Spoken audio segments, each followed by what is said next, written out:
not getting a particular outcome. The real reason habits matter. Identity change is the North Star of habit change. The remainder of this book will provide you with step-by-step instructions on how to build better habits in yourself, your family, your team, your company, and anywhere else you wish. But the true question is, are you becoming the type of person you want to become? The first step is not what or how, but who. You need to know who you want to be, otherwise your quest for change is like a boat without a rudder. And that's why we're starting here. You have the power to change your beliefs about yourself. Your identity is not set in stone. You have a choice. In every moment, you can choose the identity you want to reinforce today with the habits you choose today. And this brings us to the deeper purpose of this book and the real reason habits matter. Building better habits isn't about littering your day with life hacks. It's not about flossing one tooth each night, or taking a cold shower each morning, or wearing the same outfit each day. It's not about achieving external measures of success, like earning more money, losing weight, or reducing stress. Certainly, habits can help you achieve all of these things, but fundamentally, they're not about having something. They're about becoming someone.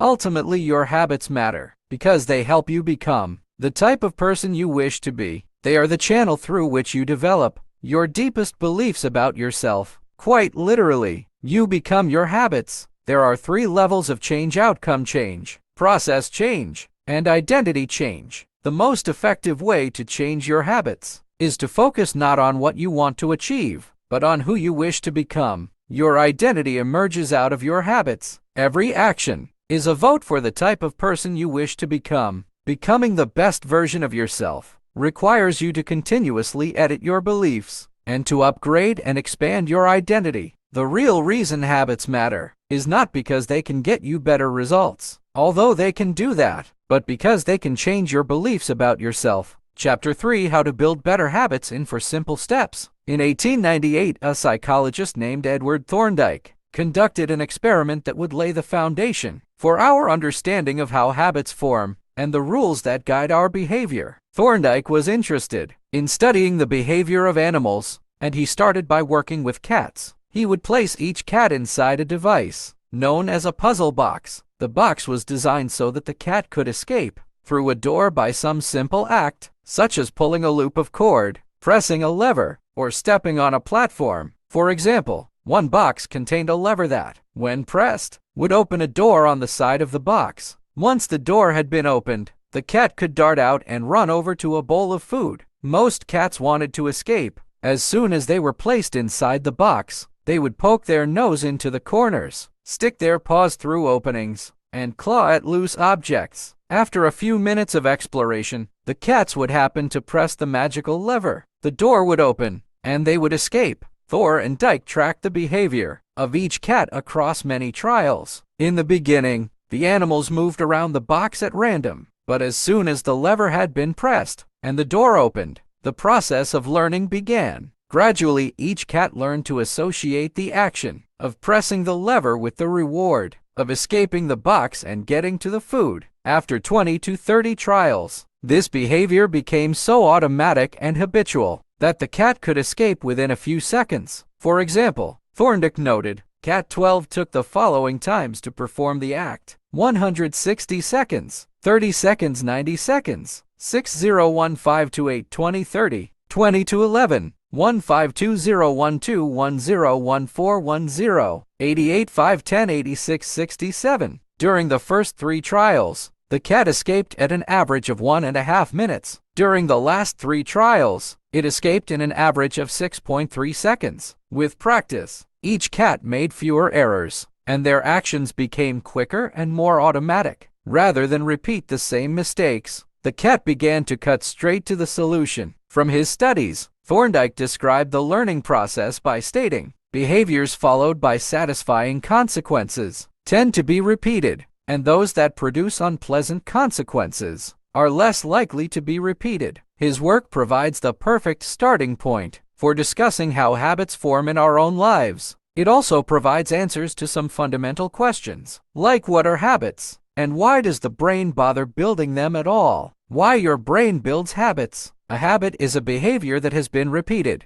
enough times to become automatic. The process of habit formation begins with trial and error. Whenever you encounter a new situation in life, your brain has to make a decision. How do I respond to this? The first time you come across a problem, you're not sure how to solve it. Like Thorndike's cat, you're just trying things out to see what works. Neurological activity in the brain is high. During this period, you are carefully analyzing the situation and making conscious decisions about how to act. You are taking in tons of new information and trying to make sense of it all. The brain is busy learning the most effective course of action. Occasionally, like a cat pressing on a lever, you stumble across the solution. You're feeling anxious, and you discover that going for a run calms you down. Or you're mentally exhausted from a long day of work, and you learn that playing video games relaxes you. You're exploring, and then bam, a reward. After you stumble upon an unexpected reward, you alter your strategy for next time. Your brain immediately begins to catalog the events that preceded the reward. Wait a minute, that felt good. What did I do right before that? This is the feedback loop behind all human behavior. Try, fail, learn. Try differently. With practice, the useless movements fade away, and the useful actions get reinforced. That's a habit forming whenever you face a problem repeatedly. Your brain begins to automate the process of solving it. Your habits are just a series of automatic solutions that solve the problems and stresses you face regularly. As behavioral scientist Jason Rea puts it, habits are simply reliable solutions to recurring problems in our environment. As habits are created, the level of activity in the brain decreases. You learn to lock in on the cues that predict success and tune out everything else. When a similar situation arises in the future, you know exactly what to look for. There is no longer a need to analyze every angle of the situation. Your brain skips the process of trial and error and creates a mental rule. If this, then that. These cognitive scripts can be followed automatically whenever the situation is appropriate. Now, whenever you feel stressed, you get the itch to run, or as soon as you walk in the door from work, you grab the video game controller without thinking. A choice that once required effort is now automatic. A habit has been created. Habits are mental shortcuts learned from experience. In a sense, a habit is just a memory of the steps you previously followed to solve a problem in the past. Whenever the conditions are right, you can draw on this memory and automatically apply the same solution. The primary reason the brain remembers the past is to better predict what will work in the future. Habit formation is incredibly useful because the conscious mind is the bottleneck of the brain.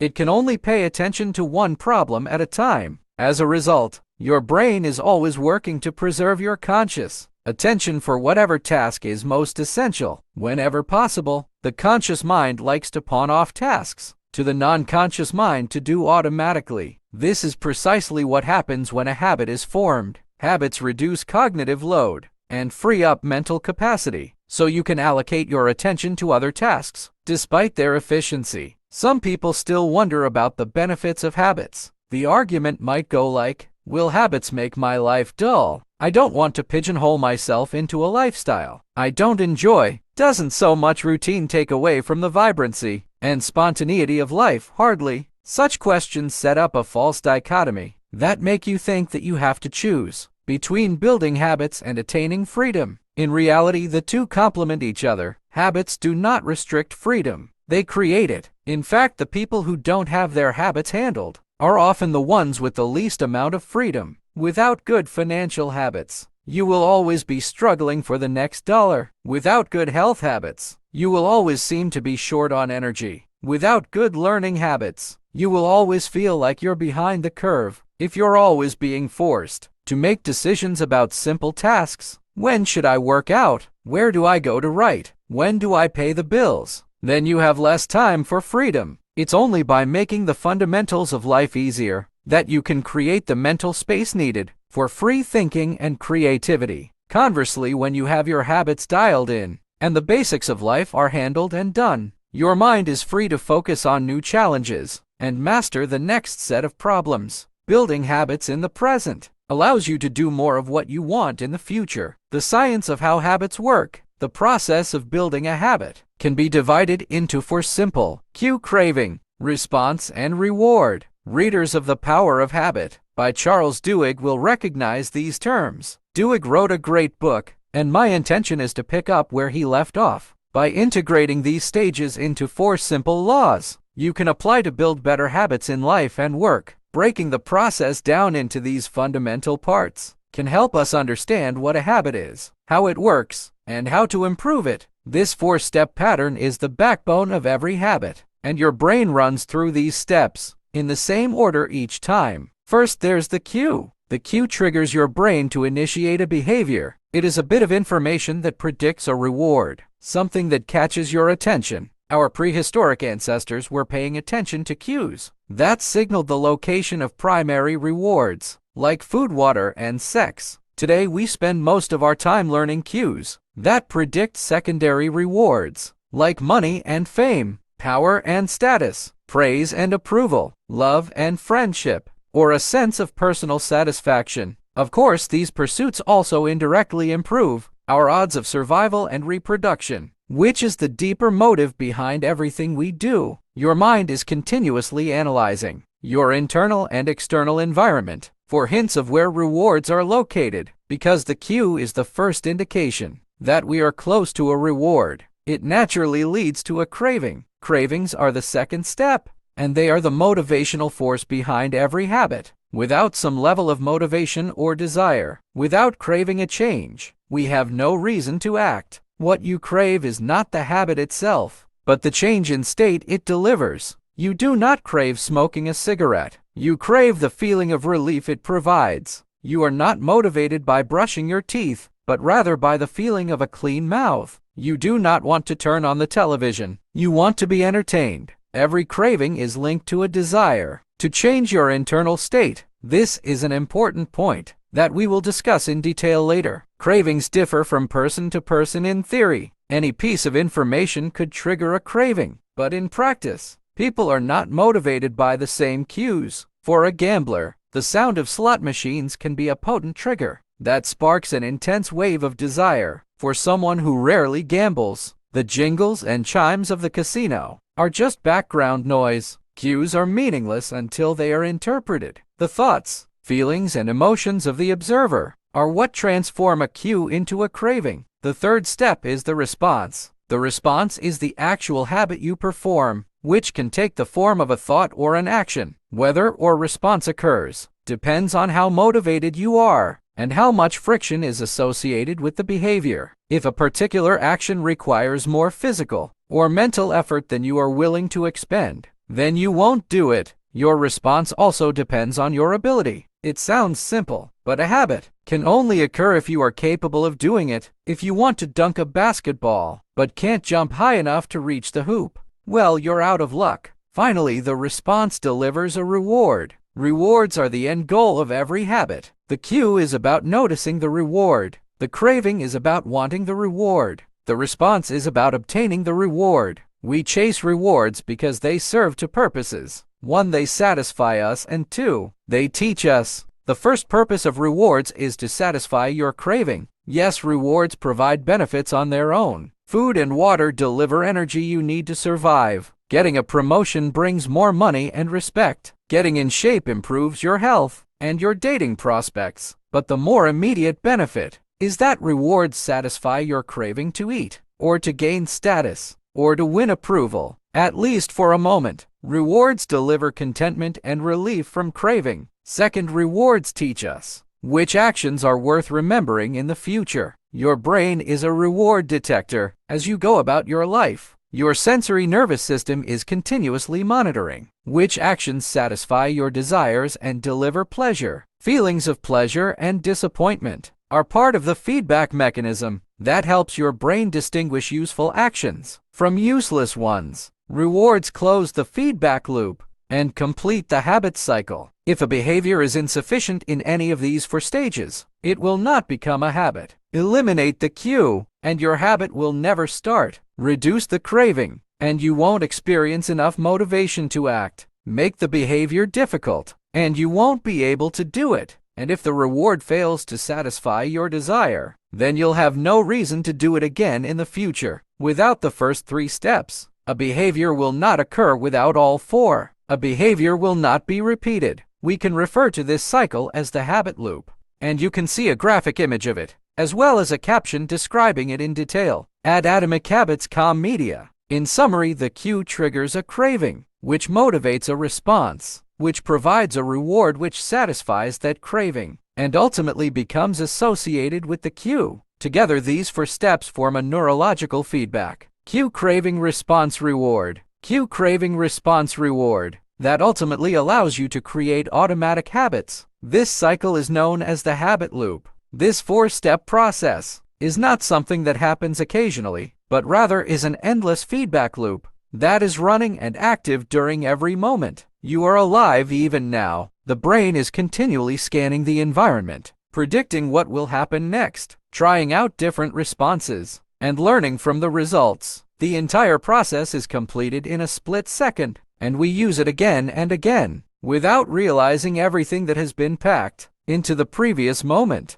We can split these four steps into two phases: the problem phase and the solution phase. The problem phase includes the cue and the craving, and it is when you realize that something needs to change. The solution phase includes the response and the reward, and it is when you take action and achieve the change you desire. All behavior is driven by the desire to solve a problem. Sometimes the problem is that you notice something good and you want to obtain it. Sometimes the problem is that you are experiencing pain and you want to relieve it. Either way, the purpose of every habit is to solve the problems you face. Imagine walking into a dark room and flipping on the light switch. You have performed this simple habit so many times that it occurs without thinking. You proceed through all four stages in the fraction of a second. The urge to act strikes you without thinking. Here are some examples. Cue, your phone buzzes with a new text message. Craving, you want to learn the contents of the message. Response, you grab your phone and read the text. Reward, you satisfy your craving to read the message, and grabbing your phone becomes associated with your phone buzzing. Cue, you are answering emails.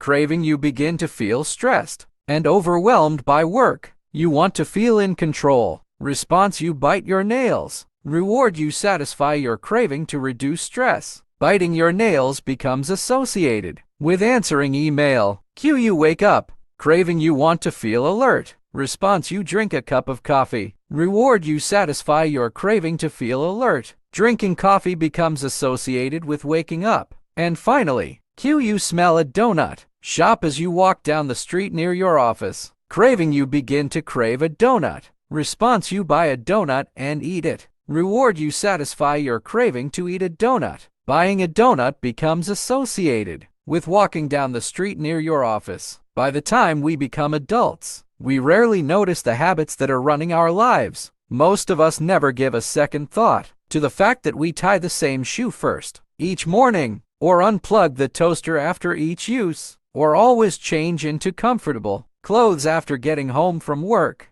After decades of mental programming, we automatically slip into these patterns of thinking and acting. The 4 laws of behavior change. In the following chapters, we will see time and again how the 4 stages of cue, craving, response, and reward influence nearly everything we do each day. But before we do that, we need to transform these 4 steps into a practical framework that we can use to design good habits and eliminate bad ones. I refer to this framework as the 4 laws of behavior change, and it provides a simple set of rules for creating good habits and breaking bad ones. You can think of each law as a lever that influences human behavior. When the levers are in the right positions, creating good habits is effortless. When they are in the wrong positions, it is nearly impossible. Here's how you can use the 4 laws to create a good habit. Cue, the first law, make it obvious. Craving. The second law, make it attractive. Response. The third law, make it easy. Reward. The fourth law, make it satisfying. And we can invert these laws to learn how to break a bad habit.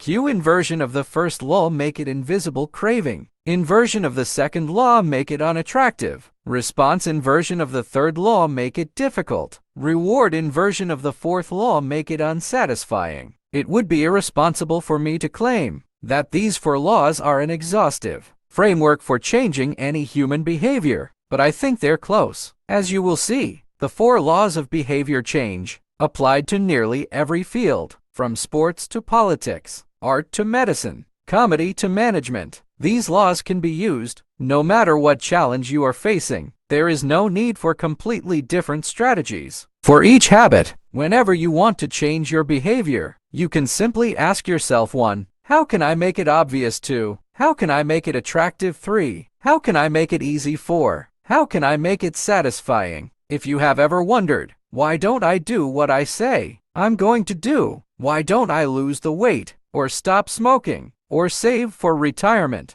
or start that side business? Why do I say something is important to me, but never seem to make time for it? The answers to those questions can be found somewhere in these 4 laws. The key to creating good habits and breaking bad ones is to understand these 4 fundamental laws and how to alter them to your specifications. Every goal is doomed to fail if it goes against the grain of human nature. Your habits are shaped by the systems in your life. In the chapters that follow, we will discuss these laws one by one and show how you can use them to create a system in which good habits emerge naturally and bad habits wither away. Chapter: A habit is a behavior that has been repeated enough times to be automatic. The ultimate purpose of habits is to solve the problems of life with as little energy and effort as possible. Any habit can be broken down into a feedback loop that involves 4 cue: craving, response, and reward. The 4 laws of behavior change are a simple set of rules we can use to build better habits. They are: 1. Make it obvious. 2. Make it attractive. 3. Make it easy. And 4. Make it satisfying. The first law: make it obvious. Chapter 4: The Man Who Didn't Look Right.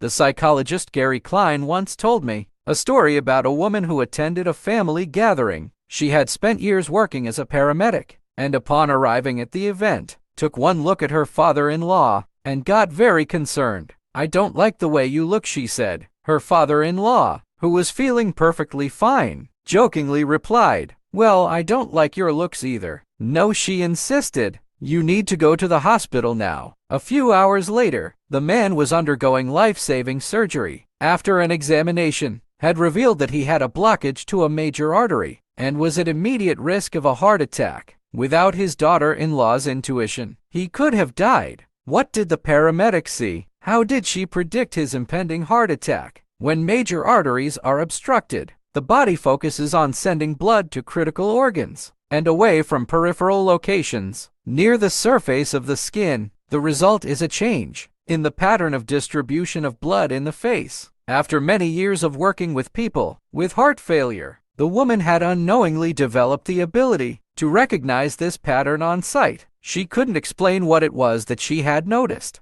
in her father-in-law's face, but she knew something was wrong. Similar stories exist in other fields. For example, military analysts can identify which blip on a radar screen is an enemy missile and which one is a plane from their own fleet, even though they are traveling at the same speed, flying at the same altitude, and look identical on radar. In nearly every respect, during the Gulf War, Lieutenant Commander Michael Riley saved an entire battleship when he ordered a missile shot down, despite the fact that it looked exactly like the battleship's own planes on radar. He made the right call, but even his superior officers couldn't explain how he did it. Museum curators have been known to discern the difference between an authentic piece of art and an expertly produced counterfeit, even though they can't tell you precisely which details tip them off. Experienced radiologists can look at a brain scan and predict the area where a stroke will develop before any obvious signs are visible to the untrained eye. I've even heard of hairdressers noticing whether a client is pregnant based only on the feel of her hair. The human brain is a prediction machine. It is continuously taking in your surroundings and analyzing the information it comes across. Whenever you experience something repeatedly, like a paramedic seeing the face of a heart attack patient, or a military analyst seeing a missile on a radar screen, your brain begins noticing what is important, sorting through the details, and highlighting the relevant cues, and cataloging that information for future use. With enough practice, you can pick up on the cues that predict certain outcomes without consciously thinking about it. Automatically, your brain encodes the lessons learned through experience. We can't always explain what it is we are learning, but learning is happening all along the way, and your ability to notice the relevant cues in a given situation is the foundation for every habit you have. We underestimate how much our brains and bodies can do without thinking. You do not tell your hair to grow, your heart to pump, your lungs to breathe, or your stomach to digest, and yet your body handles all this and more on autopilot. You are much more than your conscious self. Consider hunger. How do you know when you are hungry? You don't necessarily have to see a cookie on the counter to realize that it's time to eat. Appetite and hunger are governed non-consciously. Your body has a variety of feedback loops that gradually alert you when it is time to eat again and attract what is going on around you and within you. Cravings can arise thanks to hormones and chemicals circulating through your body. Suddenly you're hungry, even though you're not quite sure what tipped you off. This is one of the most surprising insights about our habits. You don't need to be aware of the cue for a habit to begin. You can notice an opportunity and take action without dedicating conscious attention to it. This is what makes a habit useful, but it's also what makes them dangerous. As habits form, your actions come under the direction of your automatic and non-conscious mind. You fall into old patterns before you realize what's happening, unless someone points it out. You may not notice that you cover your mouth with your hand whenever you laugh, or that you apologize before asking a question, or that you have a habit of finishing other people's sentences. And the more you repeat these patterns, the less likely you become to question what you're doing and why you're doing it. I once heard of a retail clerk who was instructed to cut up empty gift cards after customers had used up the balance on the card. One day the clerk cashed out a few customers in a row who purchased with gift cards. When the next person walked up, the clerk swiped the customer's actual credit card, picked up the scissors, and then cut it in half, entirely on autopilot, before looking up at the stunned customer and realizing what had just happened. Another woman I came across in my research was a former preschool teacher who had switched to a corporate job. Even though she was now working with adults, her old habits would kick in, and she kept asking coworkers if they had washed their hands after going to the bathroom.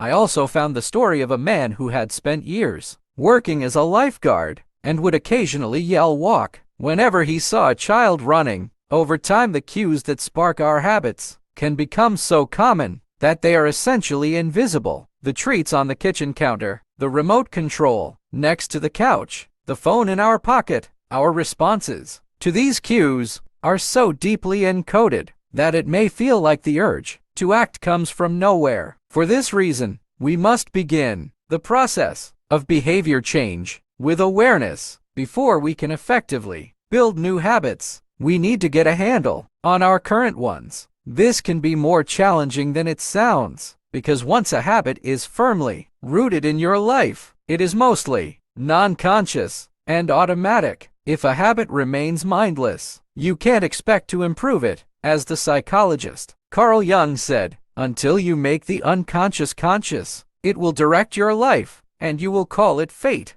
The habit scorecard, the Japanese railway system, is regarded as one of the best in the world. If you ever find yourself riding a train in Tokyo, you'll notice that the conductors have a peculiar habit. As each operator runs the train, they proceed through a ritual, pointing at different objects and calling out commands. When the train approaches a signal, the operator will point at it and say, "Signal is green." As the train pulls into and out of each station, the operator will point at the speedometer and call out the exact speed. When it's time to leave, the operator will point at the timetable and state the time. Out on the platform, other employees are performing similar actions. Before each train departs, staff members will point along the edge of the platform and declare all clear. Every detail is identified, pointed at, and named aloud. This process, known as pointing and calling, is the safety system designed to reduce mistakes. It seems silly, but it works incredibly well. Pointing and calling reduces errors by up to 85%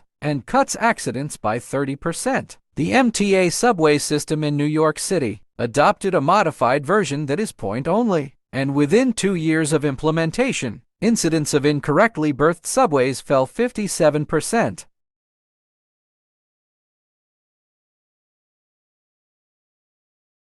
When I visited Japan, I saw this strategy save a woman's life. Her young son stepped onto the Shinkansen, one of Japan's famous bullet trains, that traveled over 200 miles per hour. Just as the doors were closing, she was left outside on the platform and jammed her arm through the door to grab him. With her arm stuck in the door, the train was about to take off, but right before it pulled away, an employee performed a safety check by pointing and calling up and down the platform. In less than 5 seconds, he noticed the woman and managed to stop the train from leaving. The door opened, and the woman, now in tears, ran to her son, and a minute later, the train departed safely. Pointing and calling is so effective because it raises the level of awareness from a non-conscious habit to a more conscious level, because the train operators must use their eyes, hands, mouth, and ears. They are more likely to notice problems before something goes wrong. My wife does something similar. Whenever we are preparing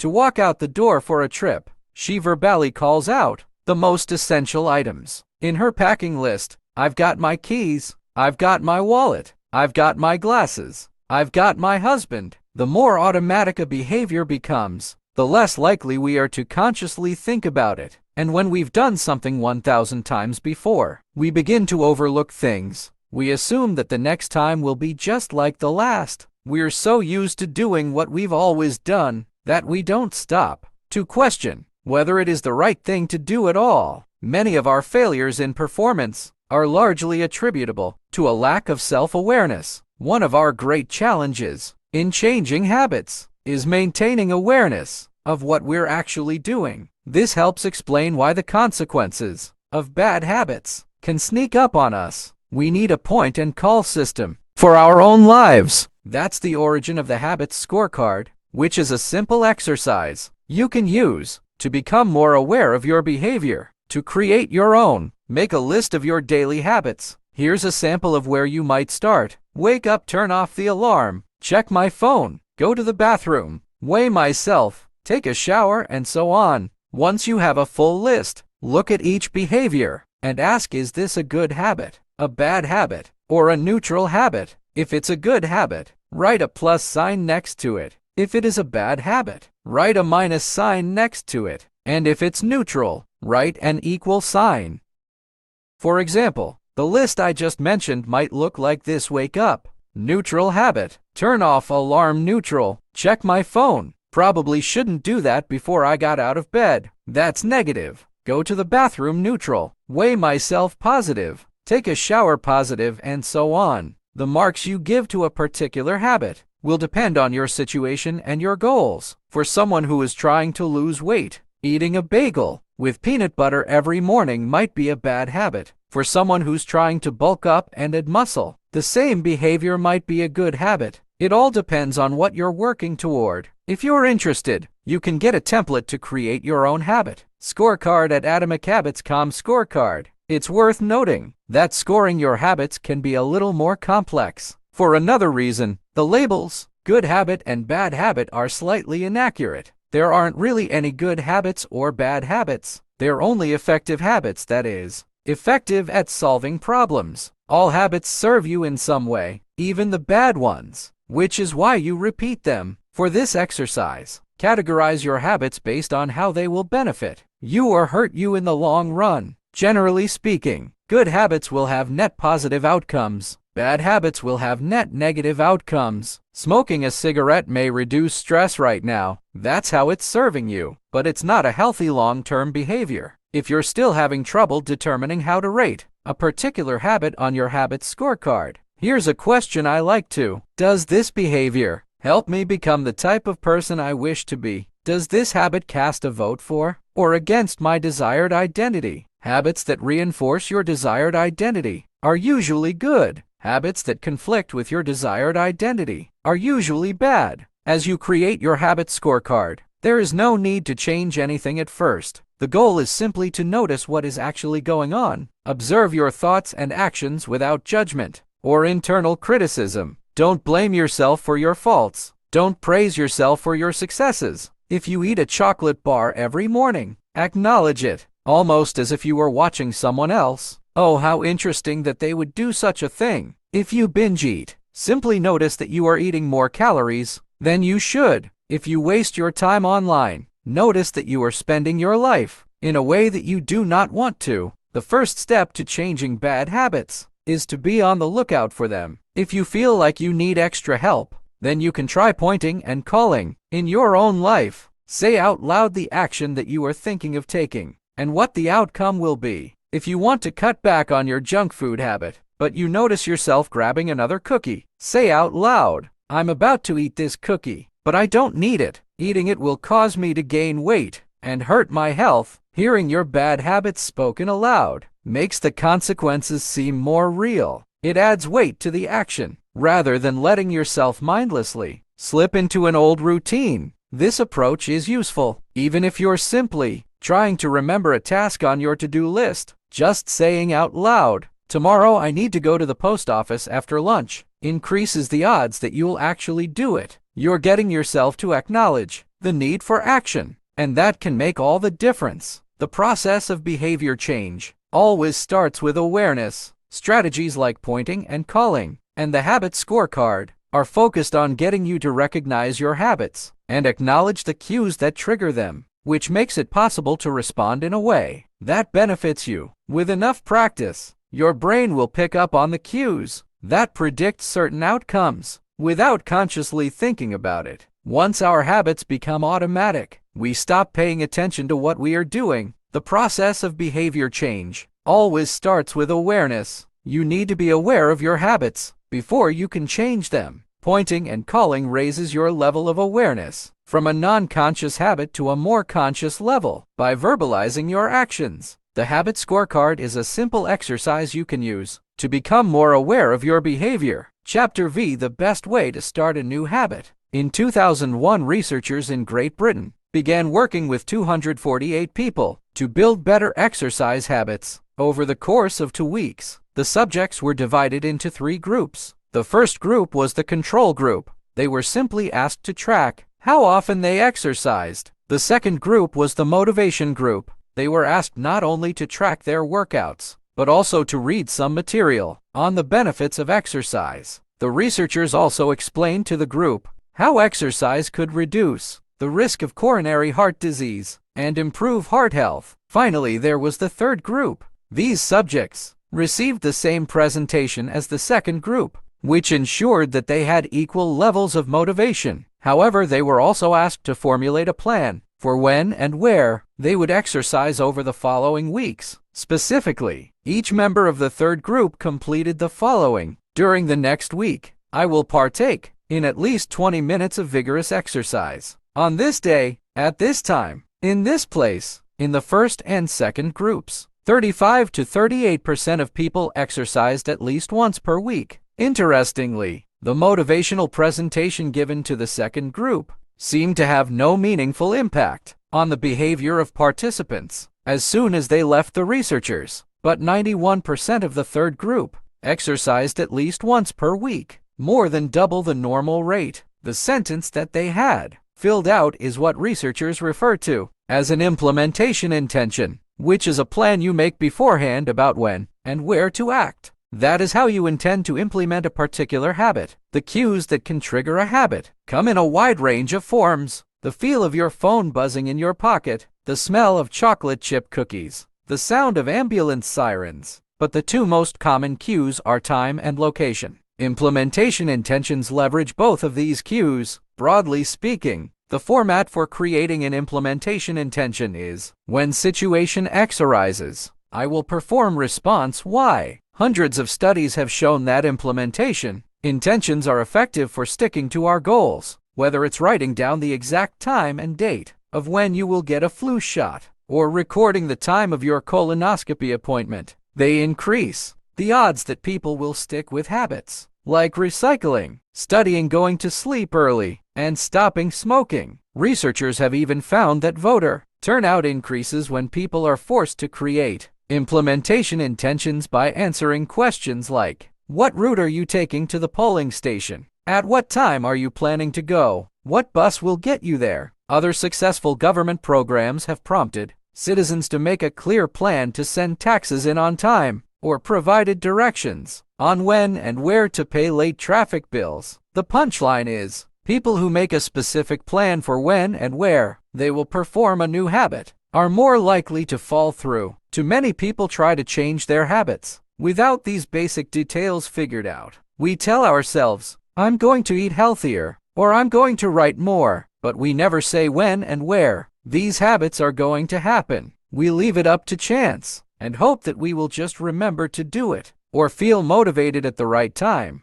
An implementation intention sweeps away foggy notions, like I want to work out more, or I want to be more productive, or I should vote, and transforms them into a concrete plan of action. Many people think they lack motivation, when what they really lack is clarity. It is not always obvious when and where to take action. Some people spend their entire lives waiting for the time to be right to make an improvement. Once an implementation intention has been set, you don't have to wait for inspiration to strike. Do I write a chapter today or not? Do I meditate this morning or at lunch? When the moment of action occurs, there is no need to make a decision. Simply follow your predetermined plan. The simple way to apply this strategy to your habits is to fill out this sentence. I will behavior time and location. For example, meditation. I will meditate for 1 minute at 7 a.m. in my kitchen. Or studying. I will study Spanish for 20 minutes at 6 p.m. in my bedroom. Or exercise. I will exercise for 1 hour at 5 p.m. in my local gym. Marriage. I will make my partner a cup of tea at 8 a.m. in the kitchen. If you aren't sure where to start your habit, try the first day of the week,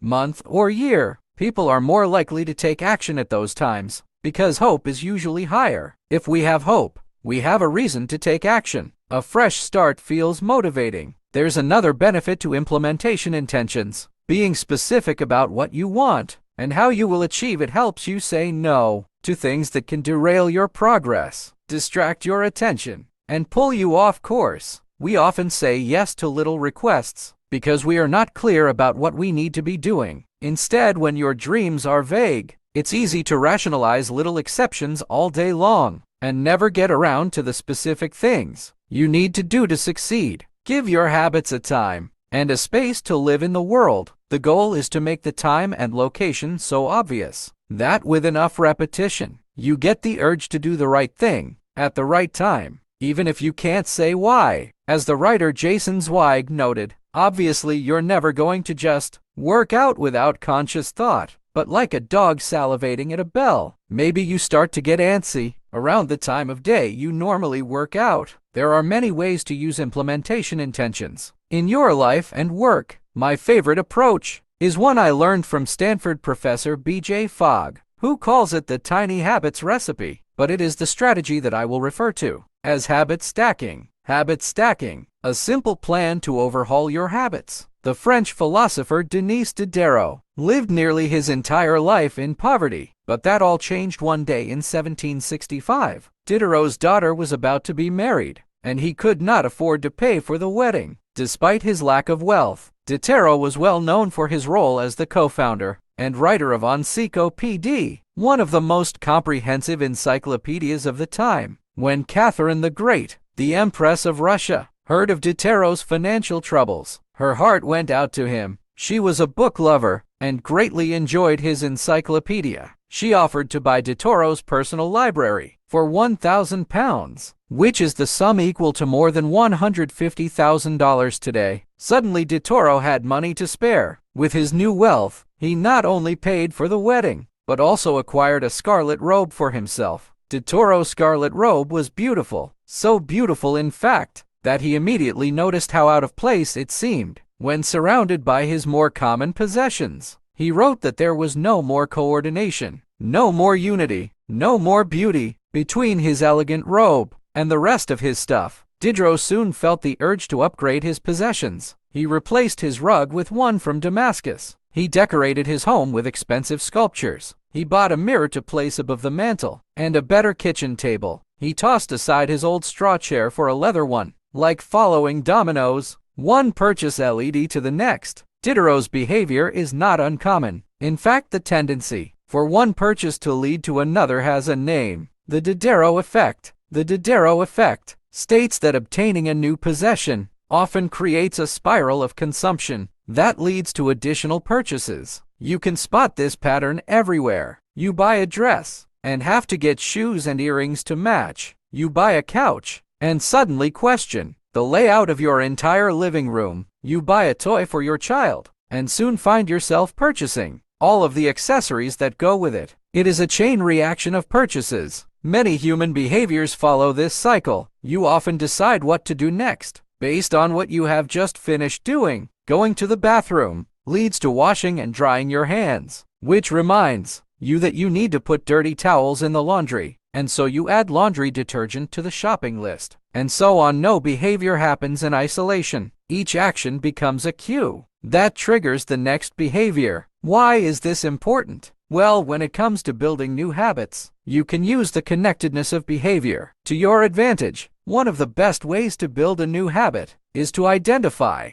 a current habit that you already do each day, and then stack your new behavior on top. This is what I call habit stacking. Habit stacking is a special form of an implementation intention. Rather than pairing your new habit with a particular time and location, you pair it with a current habit. This method, which again was created by B.J. Fogg as part of his Tiny Habits program, can be used to design an obvious cue for nearly any habit. So the habit stacking formula is: after current habit, I will new habit. For example, meditation. After I pour my cup of coffee each morning, I will meditate for 1 minute. Exercise. After I take off my work shoes, I will immediately change into my workout clothes. Gratitude. After I sit down to dinner, I will say one thing I'm grateful for that happened today. Marriage. After I get into bed at night, I will give my partner a kiss. Safety. After I put on my running shoes, I will text a friend or family member where I'm running and how long it will take. The key is to tie your desired behavior into something you already do each day. Once you have mastered this basic structure, you can begin to create larger stacks by chaining small habits together. This allows you to take advantage of the natural momentum that comes from one behavior, leading into the next, like a positive version of the Totoro effect. So, for example, your morning routine habit stack might look like this. 1. After I pour my morning cup of coffee, I will meditate for 60 seconds. 2. After I meditate for 60 seconds, I will write my to-do list for the day. 3. After I write my to-do list for the day, I will immediately begin my first task. Or you could consider a habit stack like this. In the evening, 1. After I finish eating dinner, I will put my plate directly into the dishwasher. 2. After I put my dishes away, I will immediately wipe down the counter. 3. After I wipe down the counter, I will set out my coffee mug for tomorrow morning. You can also insert new behaviors into the middle of your current routines. For example, you may already have a morning routine that looks something like this. Wake up, make my bed, take a shower. Let's say you want to develop the habit of reading more each night. Well, you can expand your habit stack and try something like this. Wake up, make my bed, place a book on my pillow, take a shower. Now when you climb into bed each night, a book will be sitting there, waiting for you to enjoy. Overall habit stacking allows you to create a simple set of rules to guide your future behavior. It's like you always have a game plan for which action should come next. And once you get comfortable with this approach, you can develop general habit stacks to guide you whenever the situation is appropriate. So, for example, exercise. When I see a set of stairs, I will take them instead of using the elevator. Or social skills. When I walk into a party, I will introduce myself to someone I don't know yet. When I want to buy something over $100, I will wait at least 24 hours before purchasing it. Healthy eating. When I serve myself a meal, I will always put veggies on my plate first. Minimalism. When I buy one new item, I will give something away. 1 in, 1 out. Mood. When the phone rings, I will take one deep breath and smile before answering it. Forgetfulness. When I leave a public place, I will check the table and chairs to make sure I don't leave anything behind. No matter how you use this strategy, the secret to creating a successful habit stack is selecting the right cue to kick things off. Unlike an implementation intention, which specifically states the time and location for a given behavior, habit stacking implicitly has a time and location built into it. When and where you choose to insert a habit into your daily routine can make a big difference. If you're trying to add meditation into your morning routine, but mornings are chaotic, and your kids keep running into the room, then that may be the wrong place in time to build that habit. Consider when you are most likely to be successful. Don't ask yourself to do a habit or try to build a habit stack when you are likely to be occupied with something else. Your cue should also have the same frequency as your desired habit. If you want to do a habit every day, but you stack it on top of a habit that only happens on Mondays, well then that's not a good choice. One way to find the right trigger for your habit stack is by brainstorming a list of your current habits. You can use your habit scorecard, which we created in the last chapter, as a starting point. Alternatively, you can create a list of 2 columns. In the first column, write down the habits that you do each day without fail. For example, get out of bed, take a shower, brush your teeth, get dressed, brew a cup of coffee, eat breakfast, take the kids to school, and so on. Your list can be much longer, but you get the idea. In the second column, write down all of the things that happen to you each day without fail. For example, the sun rises, or you get a text message, the song you're listening to ends, or the sun sets. Once you're armed with these 2 lists, you can begin searching for the best place to layer a new habit into your lifestyle. If you're looking for more examples and guidance on this, you can download a habit stacking template at atomichabits.com. Habit stacking. Alright, so habit stacking works best when the cue is highly specific and immediately actionable. Many people select cues that are too vague. I made this mistake myself when I wanted to start a push-up habit. My habit stack was when I take a break for lunch, I will do 10 push-ups. At first glance, this sounds reasonable, but soon I realized that the trigger was unclear. Would I do my push-ups before I ate lunch? After I ate lunch? Where would I do them? After a few inconsistent days, I changed my habit stack to, when I close my laptop for lunch, I will do 10 push-ups next to my desk. Ambiguity gone. Habits like read more or eat better are worthy causes, but these goals do not provide instruction on how and when to act. You need to be specific and clear. After I close the door, after I brush my teeth, after I sit down at the table. The specificity is important. The more tightly bound your new habit is to a specific cue, the better the odds are that you will notice. When the time comes to act, remember, the first law of behavior change is to make it obvious. Strategies like implementation intentions and habit stacking are among the most practical ways to create obvious cues for your habits and design a clear plan for when and where to take action. Chapter summary. The first law of behavior change is make it obvious. The 2 most common cues are time and location. Creating an implementation intention is a strategy you can use to pair a new habit with a specific time and location. The implementation intention formula is I will behavior at time and location. Habit stacking is a strategy you can use to pair a new habit with a current habit.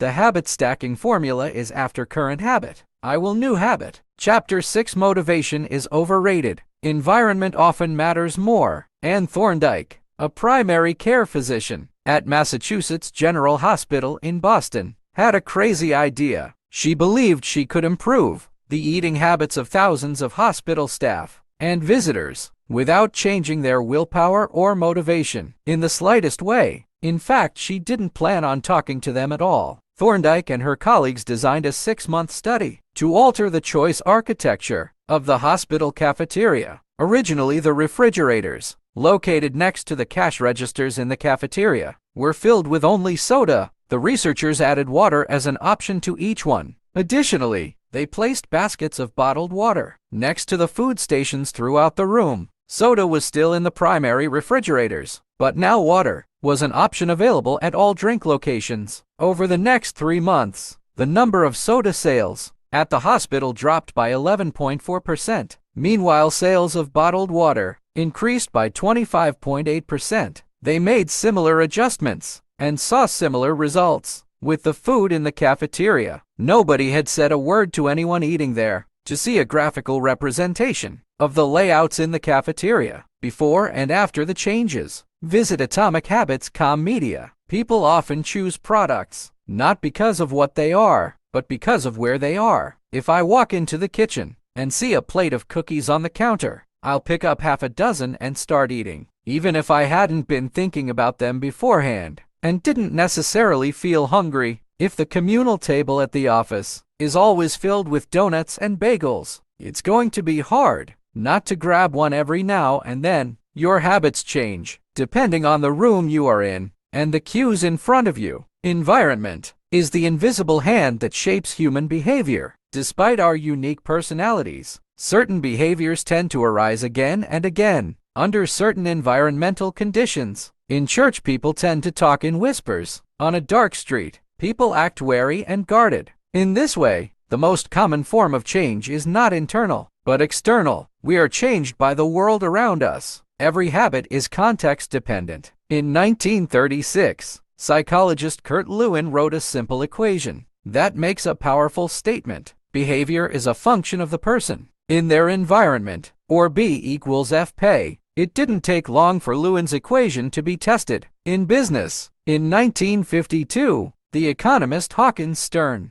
described a phenomenon he called suggestion impulse buying, which is triggered when a shopper sees a product for the first time and visualizes the need for it. In other words, customers will occasionally buy products, not because they want them, but because of how they are presented to them. For example, items at eye level tend to be purchased more than those down near the floor. For this reason, you'll find expensive brand names featured in easy-to-reach locations on store shelves because they drive the most profit, while cheaper alternatives are tucked away and harder to reach spots. The same goes for end caps, which are the units at the end of aisles. End caps are money-making machines for retailers because they are obvious locations that encounter a lot of foot traffic. For example, 45% of Coca-Cola sales come specifically from end-of-the-aisle racks. The more obviously available a product or service is, the more likely you are to try it. People drink Bud Light because it is in every bar and visit Starbucks because it is on every corner. We like to think that we are in control. If we choose water over soda, we assume it is because we wanted to do so. The truth, however, is that many of the actions we take each day are shaped not by purposeful drive and choice, but by the most obvious option. Every living being has its own methods for sensing and understanding the world. Eagles have remarkable long-distance vision. Snakes can smell by tasting the air with their highly sensitive tongues. Sharks can detect small amounts of electricity and vibrations in the water caused by nearby fish. Even bacteria have chemoreceptors, tiny sensory cells that allow them to detect toxic chemicals in their environment. In humans, perception is directed by the sensory nervous system. We perceive the world through sight, sound, smell, touch, and taste, but we also have other ways of sensing stimuli. Some are conscious, but many are non-conscious. For example, you can notice when the temperature drops